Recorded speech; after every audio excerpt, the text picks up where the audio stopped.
Magpapatuloy nga po pala ako mga kabebs ko sa pagbububong dito sa kulungan ko ng baboy.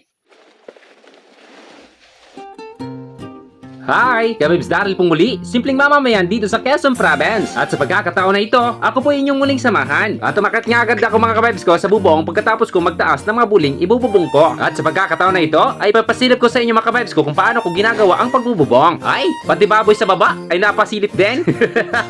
Para din po sa inyo kalaman mga kabebs ko, ay nasiminto na rin po namin ang kalahati nitong kulungan ng baboy. At sa kasalukuyan, ay nandyan na nga po ang baboy nilagay ko na mga kabebs ko. Straw nga po pala ang ginamit kong pantali dito sa pagbububong ko. Nahihirapan nga po pala ako magtusok dito mga kabebs ko sapagkat ang isang kamay ko ay humahawak sa phone ko para makakuha ng video. Lalo na mga kabebs ko, pagdating dito sa pagtatali ay talagang nahirapan ako.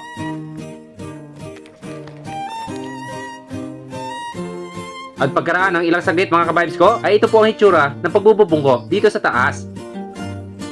At nang makaunat-unat na mga kabibes ko ang mga tuhod kong nangangalay, ay nagpatuloy ako sa pagbububong. At mga kabibes ko, baka may ilan pa sa inyo na nagtatanong kung paano ako natutong magbubong. Dati po kasi mga kabibes ko, habang nagbububong si Papa, ay ako po ang tagataas ng abuling ibububong ni Papa. At habang nasa baba nga po ako mga kabibes ko, ay nakatingala at pinapanood ko kung paano ginagawa ni Papa ang pagbububong. Kaya habang tumatagal, ay natuto po ako sa ginagawa ni Papa mga kabibes ko.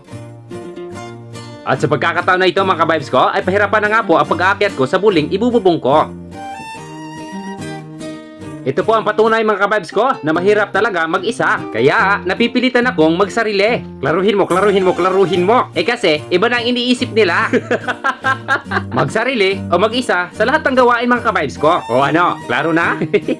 O na siya, sige mga kabibes ko. Huwag kalimutan na mag-follow dito sa page ko. At huwag nyo na rin kalimutan na mag-share nitong video. Like na rin kayo. Malaking tulong po yan para sa akin na content creator. Salamat po!